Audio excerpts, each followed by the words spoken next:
And then Prashant starts doing a cath. I think the half-day cath lab is booked, for one patient because he just does and does and does, and then he really has the patience and, of course, the quality put into it. Thank you. Thank you.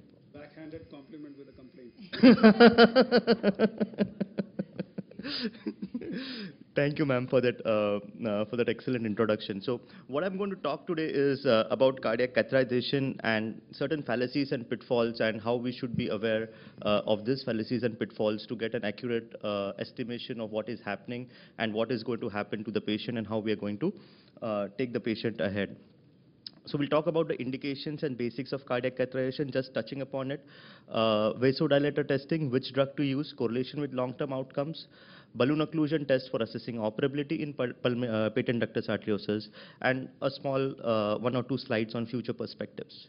So if we see the guidelines, any guidelines for pulmonary arterial hypertension, indications for cardiac catheterization is before initiation of targeted therapy, repeated cath 6 to 12 months after to assess the response of the treatment, before changing any therapy, worsening of symptoms on therapy, before lung transplant or port shunt, and of course assessment of operability. So these are the standard guidelines which say when you should do a cath.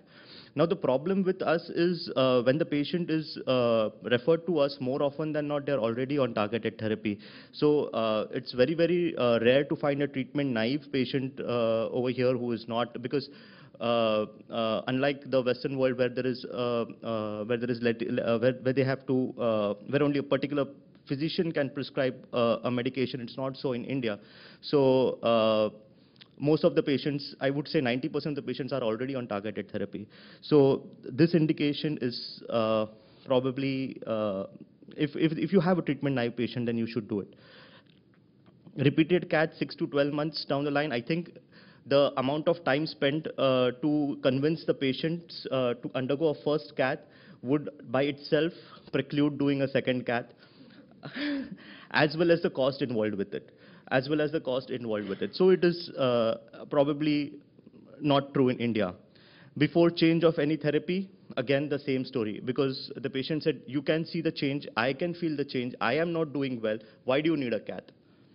Worsening on symptoms on therapy, yes, we can do it, but the problem over here is at that time the patient already has started developing RV function. Your risk of doing a cardiac cath is much higher, and would it actually give you any other benefit than just documenting that worsening of symptoms? But yes, if you're contemplating a lung transplant or a port shunt in this patient, this is the where we should actually do a cardiac catheterization and not cut corners.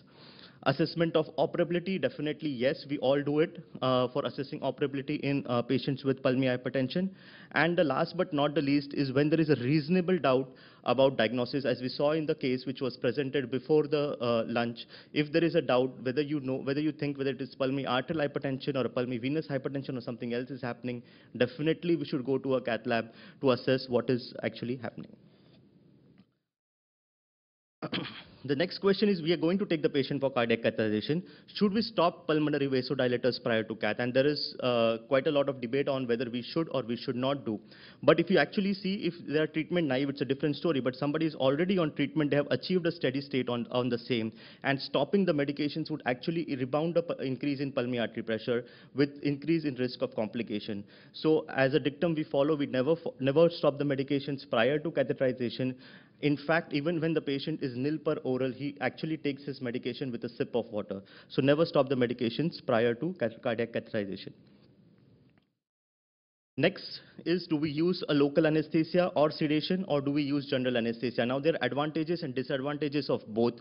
If the child is very small, less than 2 years of age, Down syndrome, where you're going to have trouble during the cardiac catheterization, it's always better to intubate, because it is easy to, when you have achieved a steady state in the cath lab, and it's easy to analyze and interpret as to what exactly is happening, rather than having a patient who is desaturating in the cath lab and the PA pressure is going up. You don't know exactly what is happening. Why is the patient inherently that severe pulmonary hypertension, or is it because of something else? So general anesthesia would achieve a steady state of hemodynamic measurement, gives adequate analgesia, prevents a pulmonary hypertension crisis, and minimizes the respiratory variation. Disadvantage is it requires a trained pediatric cardiac anesthetist. There is maximum risk during induction and emergence from anesthesia. It modifies myocardial performance to a certain extent and lowers systemic pressures and systemic vascular resistance. So when do we use general anesthesia? It's usually age less than 3 years of age when there is ventricular dysfunction which has already occurred.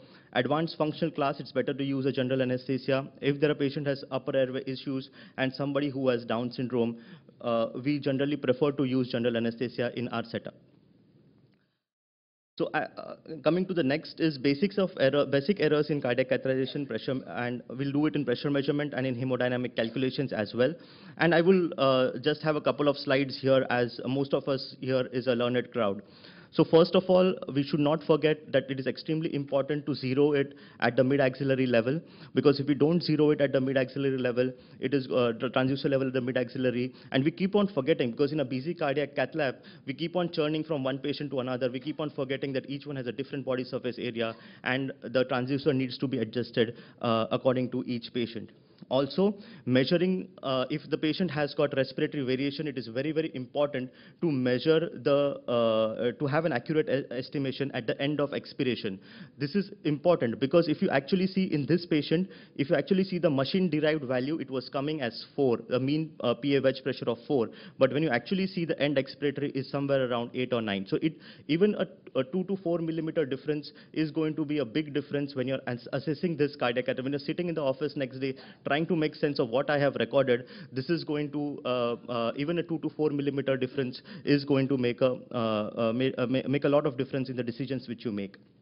There are errors in anatomical variation, and we should all be aware of it, especially the pulmonary artery, partial anomalous pulmonary vein to the innominate vein.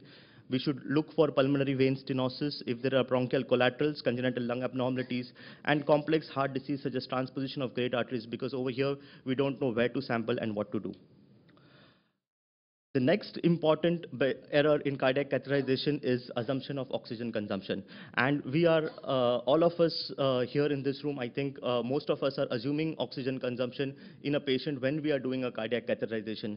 And for this, we are more often than using the Lafarge and Mettini charts, which were published in 1970. And we should know about this a little bit more.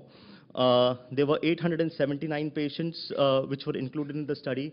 The age group is extremely important. It is between 3 to 40 years. So we cannot extrapolate this to less than 3 years or more than 40 years. Most of them were spontaneously breathing patients, and a Douglas-Back method was used. Now, with improving healthcare, with improving cardiac surgeries, this is the most common fallacy that we are extrapolating a data which was not actually measured. So it was not measured for less than 3 years, and we are extrapolating this to our patients who are more often than not less than 3 years of age. And this was shown by Dr. Rutledge et al., and it is from the same place where I came, when they saw that where we actually measured the oxygen consumption by mass spectrometry and compared it with Lafarge equation. The Lafarge overestimated the VO2 by as much as 33%. So when you're saying overestimated the VO2 by as much as 33%, the QP has gone up by 33%, the PVRI has come down by 33%. And more so in patients who are less than 3 years of age. So in less than 3 years of age, the value is almost 55% more than what is actually measured during a cardiac catheterization. How do we overcome this? Because most of us don't have a mass spectrometry. Even we over here don't have a mass spectrometry. But we have found a way to be practical. And so what we do is we take different oxygen consumption. There are other oxygen consumption charts which are available by Lundell et al. And by Lafarge both. So we take the maximum and the minimum, take both the standard deviations, and instead of giving one number to the PVRI or one number to the QP, provide a mean with a range, which will kind of tell us what to do and what not to do. Also, it is extremely important to look at the ratios more than the actual number. So if you look at the ratios more than the actual numbers, you are actually taking off the error which is introduced by assumption of oxygen consumption. After doing the basic cardiac catheterization, we would now want to see is how to do a acute vasodilator testing. And this would differ whether the patient has a congenital heart disease or doesn't have a congenital heart disease. So we'll first go to patients who do not have congenital heart disease. So it should be done in most patients without congenital heart disease because it has diagnostic as well as prognostic implication. The question is which agent to use. So it has to be short-acting, it has to have maximum effect on pulmonary vasculature and minimum effect on systemic vasculature. And more often than not, the most commonly recommended drug is nitric oxide. Unfortunately, nitric oxide is costly and it's not readily available in quite a few centers across the country. Hence, we need to see which drug to use, and we'll come back to it. In patients without congenital heart disease, again, is what criteria do you use to define pulmonary vasodilator response? Definitely, there are many criteria which are defined. One of them was defined by Dr. Bast, and it was later modified, which says that a decrease in the mean PA pressure of more than 20%, increase or no change in cardiac output, and decrease or no change in RPRS would suggest that the patient is vasodilator positive. Or the more stringent criteria, which were proposed by Stibon et al. And are more useful in adult practice, where there has to be a decrease of more than 10 millimeters of mercury to reach less than 40 millimeters of mercury. And there has to be increase or no change in cardiac output. The incidence of positive tests in pediatric population depends upon which registry you're referring to, and it ranges, and which criteria you're using, and it ranges from 6 to 20%.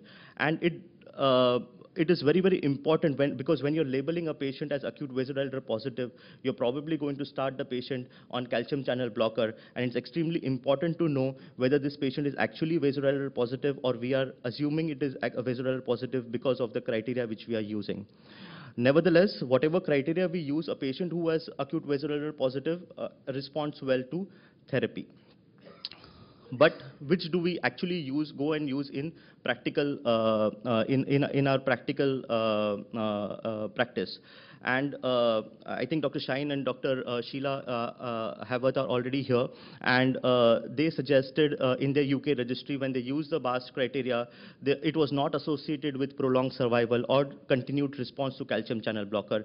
And actually, if the patients, along with the BAST criteria, the PVRI has to drop to less than 4.5 Woods units, because in their study they found that in patients, in 5 patients who had a PVRI of more than 5, after the vasodilator test, but satisfying the BAST criteria, did not do well in the long term. Coming to the next one is when the patient has congenital heart disease. So it's more important to perform this and interpret this in presence of congenital heart disease. And patients with persistent pulmonary hypertension after shunt closure do much worse than patients with a simple Eisenmenger syndrome. Again, it has to be short-acting, maximum effect, and minimal effect on systemic vasodilator. Systemic circulation, ideally, is iloprost, inhaled nitric oxide or iloprost.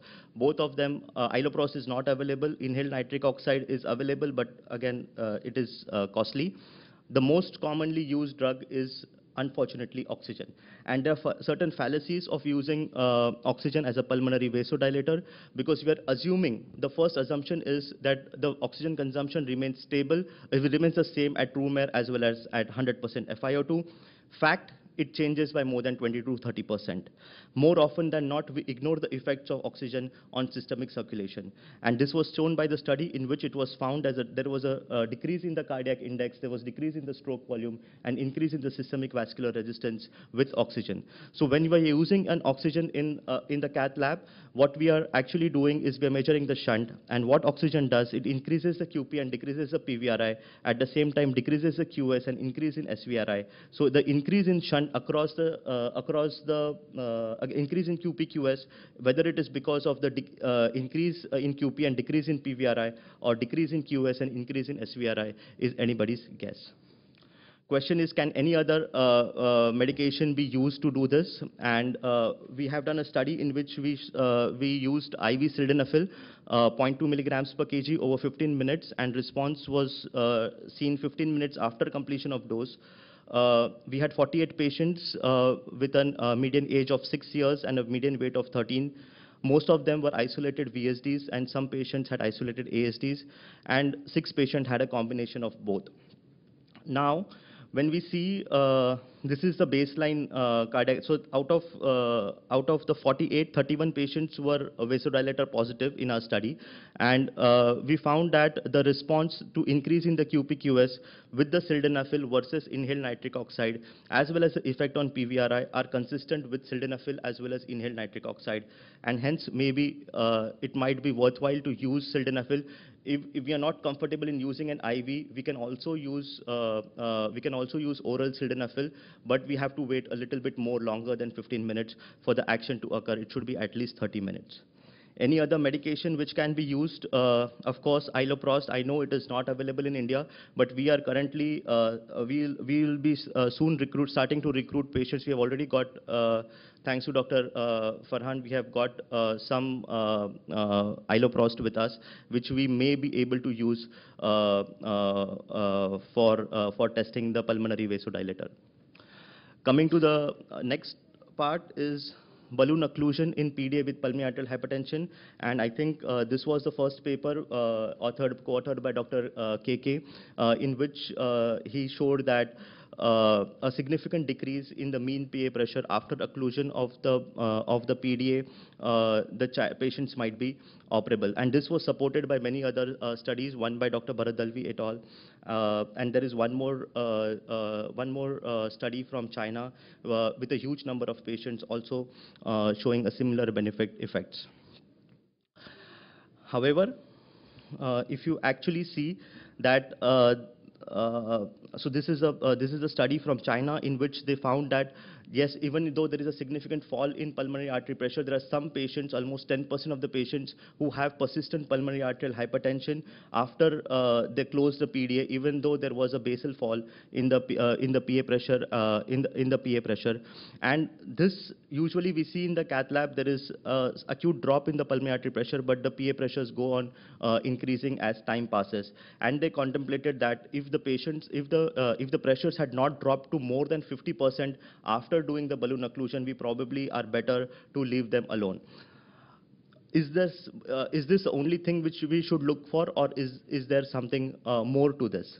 So I'd like to discuss a case over here, and we had a 23-year-old patient who had a large PDA, and we took her to the cath lab. She was saturating 95% in both upper limb and lower limb. Her PA pressures to begin with were almost 2/3 systemic, 107, mean of 75, iota was 69, LVDP was 16, and there was a significant step up from SVC to PA of almost 28%, and we balloon occluded that. There was a further decrease in the PA pressure of more than 50% over here, and as we were expecting that the saturations were almost the same between SVC and PA. And this is the CAT tracing, which is showing that almost systemic PA pressures and drop to more than 50%. So the question is now we should, considering the previous experience, should we actually close this shunt or we should leave it alone? We are not really sure, but we thought that we'll come out of the cath lab, we'll do the hemodynamic calculation, and then take a call as to what is happening. And we were actually surprised. So what we were seeing is the basal QPQS was very high, 3.36, a PVRI of 8.8, and RPRS ratio of 0.2. As soon as we close the PDA, what has happened is there is a drop in the QP from 6.28 to 3.46. The drop in the PA pressure of more than 50%, but it was still high to give us a PVRI of 11.9. So I don't know whether just closing the PDA, depending upon the drop in the PA pressure in the cath lab, will help this child or harm this child. So, and whenever in doubt, it's, as Dr. Kothari always says, whenever in doubt, it's better not to operate than to operate and regret later. So coming to the last couple of slides. Is there any future perspectives? Can we do better? Is there any other parameter which we can use to assess operability better? And what we thought is taking the experience from the heart failure group, where they looked at the diastolic pressure gradients, and always when we were doing pediatric cardiology, one thing which was always taught to us, if the diastolic PA pressures are low, the patient is probably operable. So we thought that let's look at this. And when we did a short study, and it will be presented in detail later, we saw that the differentiation between the patients who had pulmonary arterial hypertension 2 years after the shunt closure was much better if we use a diastolic pressure gradient versus if we use a PVRI alone. So maybe there is more to this, and we need to investigate this better, whether looking at the diastolic pressure gradient at the basal data, whether it is better to contemplate or recommend surgery. In this data, we found that 18 was a cutoff. I know it's a little high, but this is what we found. Advantages is it is independent of the cardiac output, and it's immune from inherent limitations of Fick's principle. To conclude, cardiac catheterization has diagnostic as well as prognostic value in assessing pulmonary hypertension. Assumption of oxygen consumption is the most important fallacies. Drug which we use for vasodilator testing is also important. Balloon occlusion of PDA has its own advantages and disadvantages. It probably makes you feel comfortable doing it, but whether it's actually helping or not, we need to assess. And newer parameters to assess operability is need of the hour. Thank you.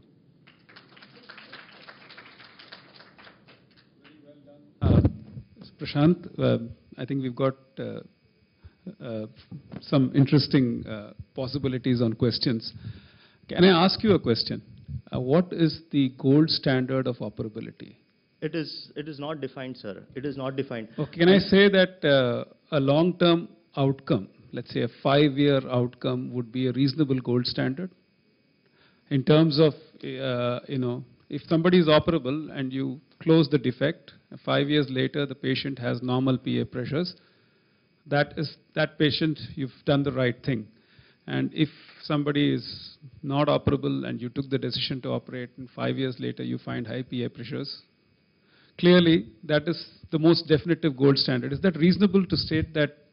Well, I don't know the duration. Well, duration could be variable, but outcomes, long-term outcomes would be the gold standard.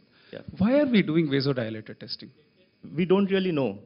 So I think the gold standard would be the effect of PA pressure on exercise. Also, not just basal, but also exercise. But then why are we laying so much emphasis on vasodilator testing? I agree. The current data does not suggest that we should do a vasodilator testing. In fact, and the decisions also should not be made on the vasodilator testing. But there is a caveat here. So we have been doing something which was probably not right for the last 10-15 years. We probably have to course correct from here. The reason I'm saying is we were using oxygen right, left, and center for doing a vasodilator testing, and that is why probably we are not seeing the effect which we should see now. All of us have burnt our fingers sending the patients for surgery based on a vasodilator testing. 2 years down the line, 3 years down the line, the patient has severe pulmonary arterial hypertension. I wouldn't say the problem is vasodilator testing. It is probably the way we have done it.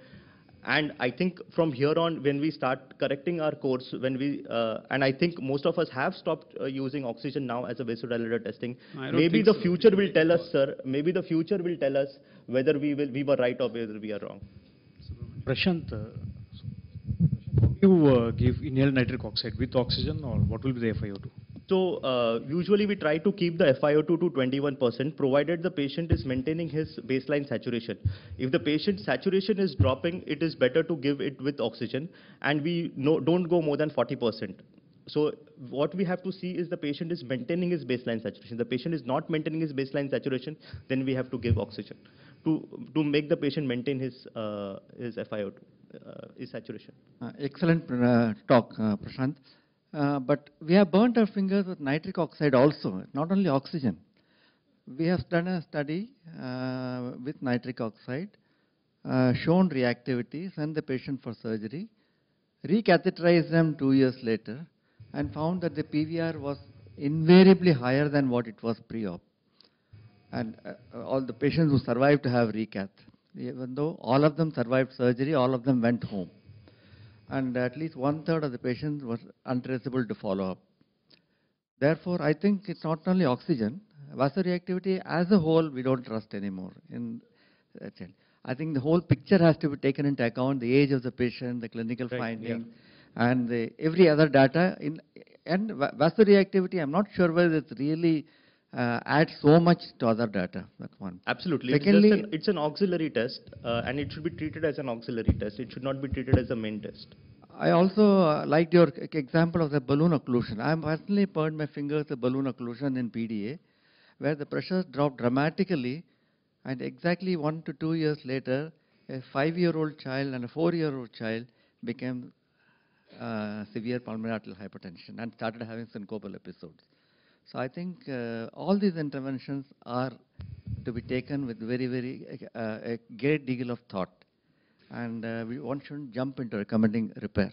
I think there's a lot of wisdom in what Professor Haworth showed many, many years ago in the outcomes of operated patients with pulmonary hypertension. Somehow, much as we all are aware of it, we still haven't learned our lessons enough from that study. And I think what Dr. Kothari says as the most valuable words of wisdom is, when in doubt, don't do it.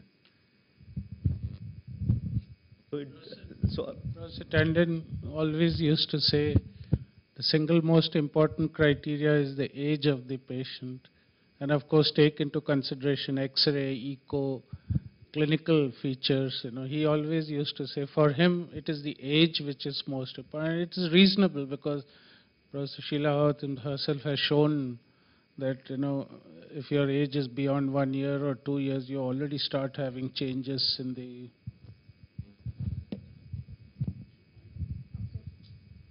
Thank you.